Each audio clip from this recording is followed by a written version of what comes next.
Logistic regression explained, theory, ideas, and a practical example. Stay tuned. 3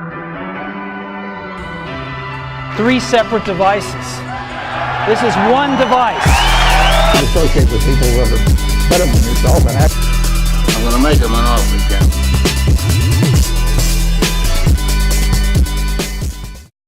Hey everybody, I'm Sam and this is NT-Versal. You're watching my machine learning tutorial video on logistic regression. And if you've missed the previous videos, make sure to check them out. I'm talking about the difference between machine learning, artificial intelligence, a little bit introduction to neural networks and convolutional neural networks, linear discriminant analysis, linear regression, and a lot of cool stuff.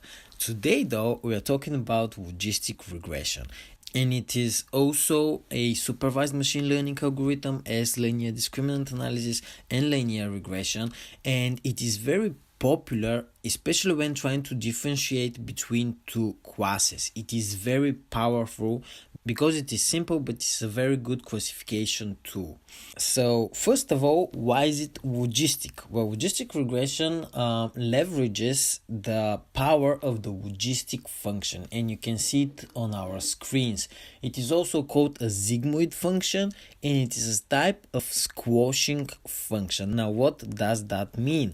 It is called squashing because it squashes all its input. As you can see on the picture, it's between -8 and 8, but it could be between -infinity and +infinity. It squashes all its input between values of 0 and 1, which obviously gives us a much simpler and more powerful tool that we can transform one data set into another. And you can see the function is 1 divided by 1 plus exponential of -z. Now this z is our input into our logistic function, and where we get that is from a regression, as the name suggests, right? Now logistic regression is trying to achieve something in between a linear discriminant analysis, which was trying to classify between different distributions or classes, and linear regression, where there weren't any classes, but it was trying to map one random variable to another, or even more accurately, it was trying to build a model which could pick up the way that one variable maps to another. In that way, we could input whatever we want as an input to that model, and we'll get our accurate output. Well, logistic regression also takes advantage of this, and here we can see a very simple regression model basically, and B0 is our bias, B1 up to BK are our weights, and our x's are our features or just input parameters, right? For example, if we have just one-dimensional input variable, we would have just x1, but in the general case, x could be k-dimensional. And this is how we build our model. We multiply our weights, which we will train, by our features, and we get prediction. That was all that we needed to do in linear regression. However, in logistic regression, we actually take this prediction and we input it into our logistic function as this z. We take the y and we input it as our z here, and we get our actual output of our logistic regression algorithm as this f of z. Now, why do we need to do that? Well, if we have two classes, right, as in the picture I'm showing you right now, we have a red class and we have a blue class. In logistic regression, we are trying to find this decision boundary between the two classes that differentiate between them in a perfect way. However, how can we find this decision boundary, right? Well, we can think about the probability of each point being part of each class. For example, if we're here deep into the red space, there's almost 100% chance that the dot is a red dot and not a blue dot, right? Obviously, this is why they're all red dots. However, if we're here deep into the blue space, there is almost 100% probability that the dot is blue and not red. However, if we want to find this decision boundary between the two classes, it will actually be where the probability of a dot being red and blue are equal. which means that there is 50% chance that a dot is blue and 50% chance that a dot is red. And if we find all of these points into the data space where the probabilities are equal, we'll actually draw our line. Now, if we could somehow assign this probabilities information to all points into our data space, we could actually look at this class of probabilities and we'll be able to draw our line simply by picking the points where the probabilities are equal. However, obviously, in general, we don't know those probabilities, right? We just have a bunch of points out there. So the way we could actually get around that is we could make an estimation of these probabilities by exactly building this model. This is why we need the regression model, because it implicitly builds this probability information and it can point us where the decision boundary actually is. However, the output of the regression is not simply an information of probabilities, right? It is actually called the log odds or the logit, which is simply the probability of a point to be from the red class right on top, and then the probability of the same dot being from the blue class, which is simply 1 minus the probability of it being from the red class. And we take the logarithm of that. Now, why do we take the logarithm? Well, because if a point lies on the decision boundary, the probabilities will be equal, right? This will be 50% and this will be 50%. In other words, this will be 0.5 and this will be 0.5, which will give us 1. Well, a logarithm of 1 is 0. So we get a 0 log odds. In other words, the output of our model will be 0 where the decision boundary lies. Well, if we take this 0 and we input it in our logistic function, we get 1 over 1 plus exponential of 0 is 1. Or in other words, it will give us 0.5, which means that we'll get our decision boundary where our logistic regression algorithm outputs 0.5. And for all points where it outputs less than 0.5, they would be part of class A or from the red class. And from all of the points that outputs over 0.5 up to 1, they will be from class B or from the blue class. And you can see how we have turned a multidimensional and a geometrical problem where we needed to know all of the different probabilities of every point into the data space into a much simpler problem where we just have a bunch of rankings, right? And we input a point and we get a rank between 0 and 1, and depending if it's less than 0.5 or 0.5, we can assign it to class A and class B, and that is how we do our classification. And here you can see the same thing, right? We have our log odds, which, let me tell it once more, we implicitly find out through our regression model, right? We don't actually know the log odds, but we estimate them to our model, which you can see here, which is basically, as it says, it's a target of linear regression. And we take those values, the log odds, and we input them into our squashing logistic function. And as of outputs, we get our rankings, basically, where 0.5 is the decision boundary. In each point with rank less than 0.5, it will be from class 1. For each point with rank bigger than 0.5, it will be from class 2. Well, all of this is all good and well in theory, but how do we actually make it in practice? Well, I'm gonna give you a very simple example. Now, this is my class 1. It has a label of 0 and it has a bunch of one-dimensional points there, which is just 4, 2 and 3. And this is my class 2, which is obviously with a label of 1, and we have also 3 elements in this class, which are 7, 5 and 6.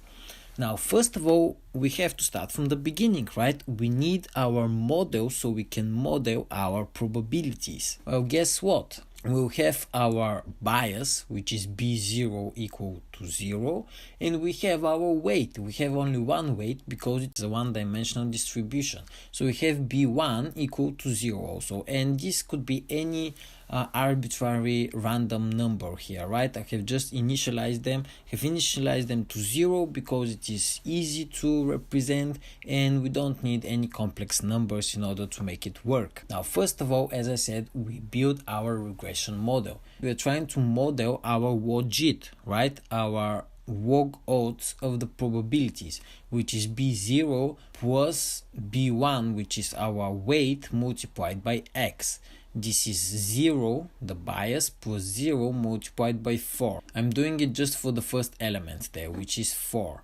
And we get a log odd of 0. Now the next thing is the squashing, right? We need to get this log odd and input it into our logistic function, which is 1 divided by 1 plus exponential of a log odd. We do that and we get 0.5, which in general means that our point is on the decision boundary. However, we know this is not true, right? Because we know that our point is actually from class 1.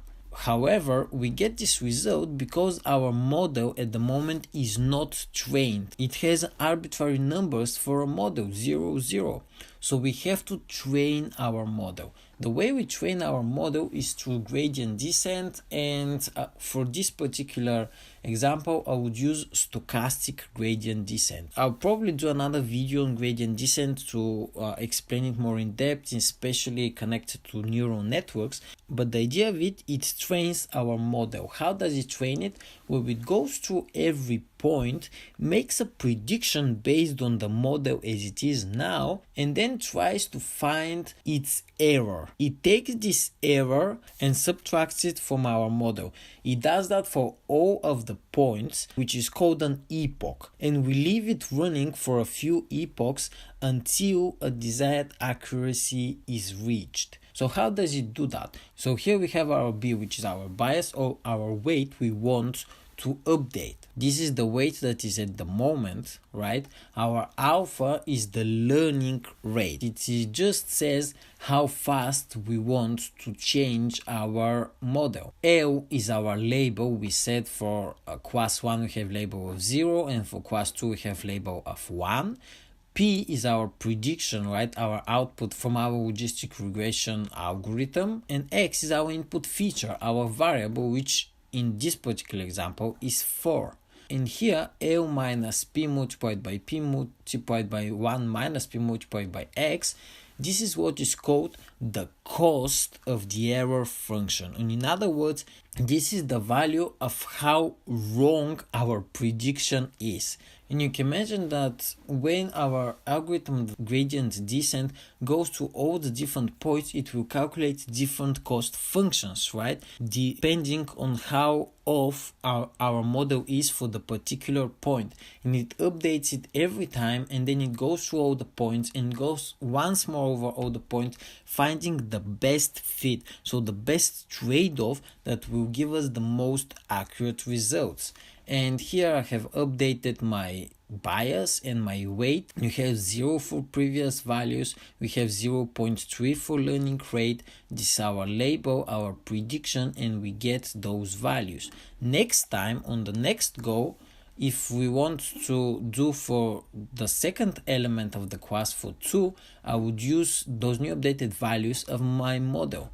And then I would get cost functions again, I'll update them again, and then use those on 3, and so on, and I would have been gone to 1 epoch. And in general, when we update our model like that, with going through epochs, we would see something like that. At the beginning, the accuracy will be bad, and with each epoch it will go up until our accuracy is at a desired level. Now obviously for such a simple example we get to 100% accuracy very fast, but you can imagine that in a complicated real life example things are a bit different. And this is our logistic regression algorithm. This simple thing, but it is very powerful for classifying in a two-class problem. And here I want to show you some good images that represent what we just talked about in Python, and I did it on my two distributions that I've been talking about in my previous videos and doing some interesting stuff with them.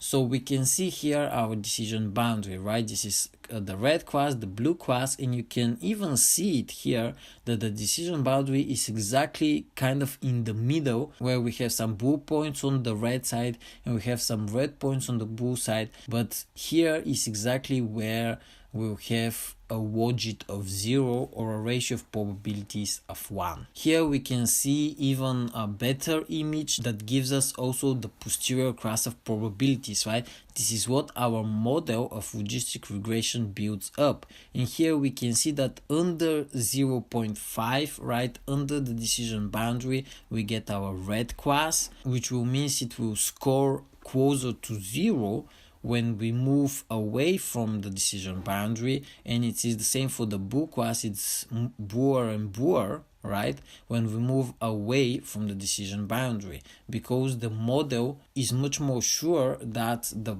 point would be from the blue class, which means that its probability of being from the blue class is much higher and higher. And here we can see that it's basically 100%, right, because there are no red points here. And obviously with white is our decision boundary. It is exactly 0.5 log of 0 or a ratio of probabilities of 1. And down here I have made a little experiment where I wanted to stress also how important your training set is, because we saw that through gradient descent, how good our model fits depends on the points we input, right, on the cost functions that we will get. And if our points have some kind of bias towards the one class or the other class, we actually get a decision boundary which will not be accurate. And here is the exactly same distribution, but for training I used 2 times more points from the red class than the blue class, and you can see the decision boundary has shifted towards the blue class. Why? Because when there are more red points, the probabilities or the ratio of probabilities will be higher towards the red point, right, which means that we'll get our posterior class of probabilities, or our output of the logistic regression, will have lower values, which means that this pushes our decision boundary towards the blue class, which obviously will not be accurate in the general case. Down here is the opposite thing. I've used 2 times more points from the blue class than the red class, and we can see the decision boundary is once more shifted, but this time it is towards the red class because of the same thing, right? I just wanted to stress that it is very important for our models to be accurate to have a randomized distributed points. And obviously in real life things are not exactly that way, which is why we cannot achieve 100% accuracy most of the time. But what is good about logistic regression is that it is very simple and it still gives us very good accuracy, which is why it is very popular and widely used, especially for differentiating between two classes. I hope you enjoyed this video. I hope you learned a lot. If you have any questions, please ask me down into the comments. Make sure to look through my other videos about machine learning, that's linear regression, linear discriminant analysis, neural networks, and overall ideas of machine learning. I'll be doing more videos about bias theorem, probabilities, about neural networks, and we'll even get into convolutional neural networks and a lot of interesting stuff. Make sure to stay tuned and stay TensorFlow on the path to greatness.